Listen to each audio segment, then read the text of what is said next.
Buddhist monks ఉంటారు కదా, వాళ్ళు డైలీ డిటాచ్మెంట్ కోసం హార్డ్ ప్రాక్టీస్ చేస్తారు. ఎలా అంటే కొంతమంది ఒక గ్రూప్ కలిపి ఒక భారీ అద్భుతమైన పెయింటింగ్ని ఒక 30 రోజులు లేదా ఒక 40 రోజులు వేస్తారు.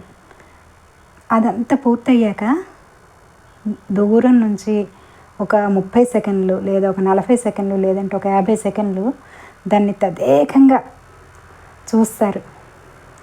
చూశాక దాన్ని డిస్ట్రాయ్ చేసేస్తారు.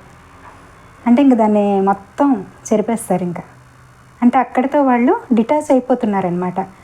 వాళ్ళ కర్మ నుంచి వాళ్ళు డిటాచ్ అయిపోతారు. అది వాళ్ళు రోజు హార్డ్ ప్రాక్టీస్ చేస్తారు. మనకి అది లేకనే ప్రతి దానికి మనం అటాచ్ అయిపోతాం. ఒక మనిషి కావచ్చు, ఒక వస్తువు కావచ్చు, దేనికైనా మనం అటాచ్మెంట్ ఎక్కువ చేసేసుకొని మనకి మనం బాధ పెట్టుకుంటాం. అంతే కదా. చాలా చాలా కష్టం డిటాచ్మెంట్ అనేది నేర్చుకోవాలంటే కదా.